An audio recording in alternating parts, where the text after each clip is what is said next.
So if you're like me and you've got a layout that isn't really big enough to support grand operations, why not think about operating on multiple layouts to add extra operational interest? In today's video, we're going to have a look at an exciting new development.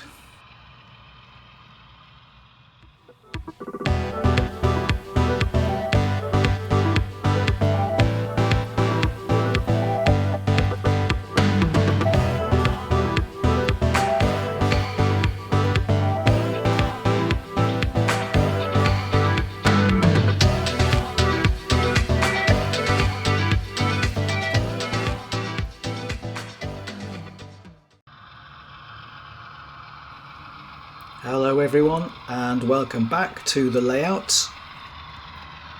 Yes, I'm using the plural because in this video we're going to be talking about operations across two layouts with a new development which I think is really exciting.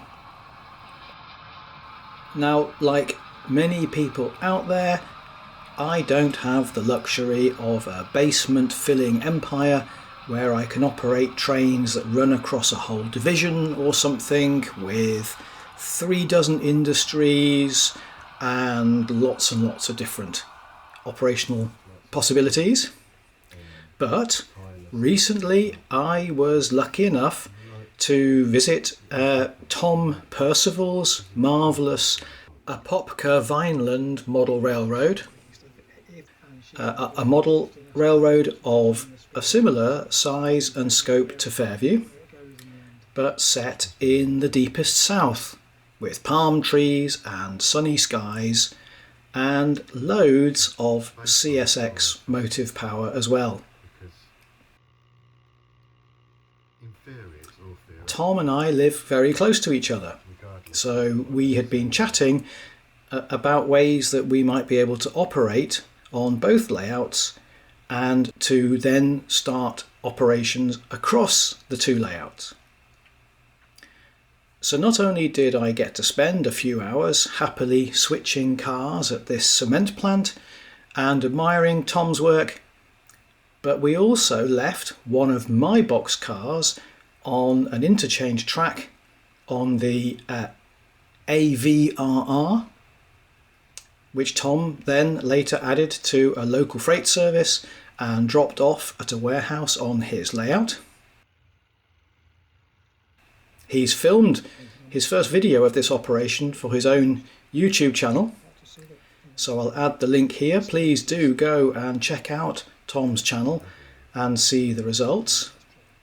So not only did we do that at his layout, but at the end of the session, Tom handed me one of his cars to bring back to Fairview.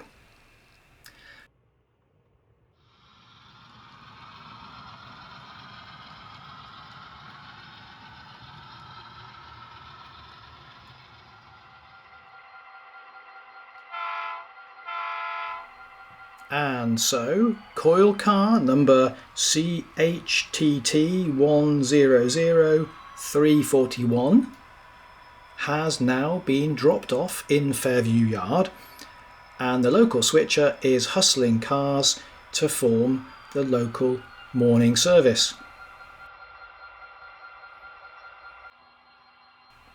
The coil car is scheduled to be dropped off at Rocky Mountain Manufacturing.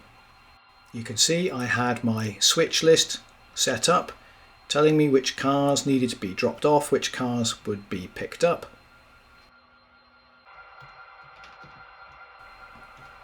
What's interesting, of course, is that even a relatively small switch list such as we've got today actually generates quite a lot of work.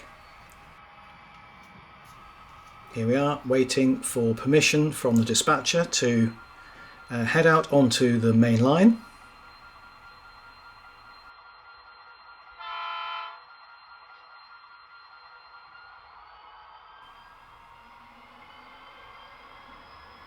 And then once we've got permission, we can cross the switch, which sets us up for a backing movement into Rocky Mountain Manufacturing.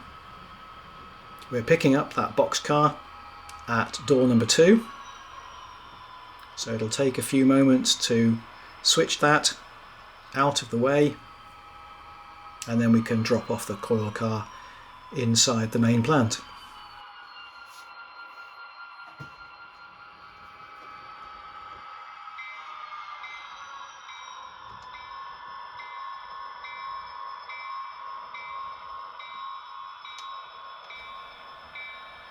Right, so that's Tom's car now spotted at Rocky Mountain Manufacturing. So we have to just collect the box car that's outbound, shove it back to Fairview Yard, and then after a quick run around manoeuvre, we're ready to place the remaining 3 cars that were dropped off by the through freight into various industries in this area. First of all, swapping out a couple of tank cars from ADM corn syrup transfer.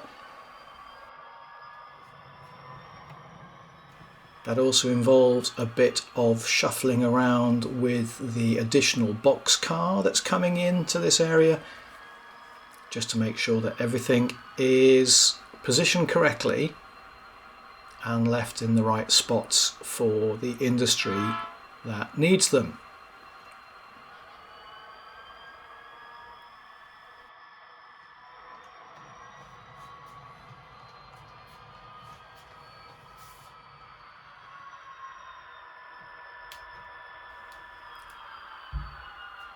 So we have the loaded tank cars now dropped off at ADM. We've already taken the empties and put them out of the way for the moment, and it's just a case of pulling back to spot the box car at the team track.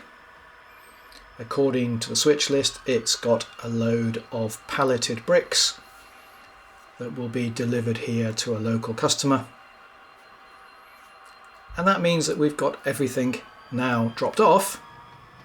So all we have to do is reassemble the outbound cars, and they'll be ready to be dispatched to all points east and west in due course.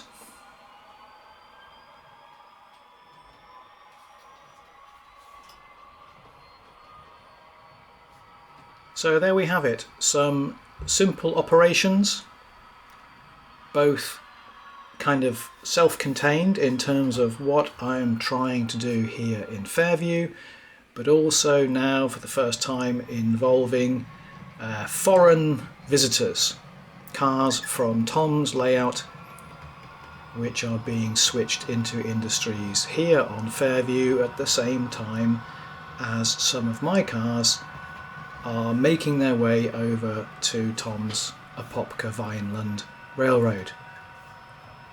It's early days, of course. It'll take us a little while to refine some of these procedures, maybe sort out some more of the paperwork, but hopefully you've enjoyed that.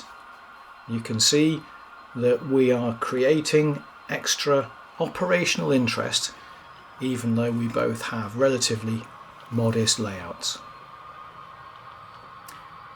So that's it for today's video. Thanks very much for stopping by.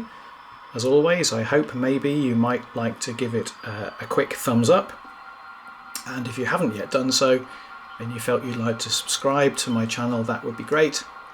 Please keep the comments coming, and I hope to be sharing something new with you in the coming days.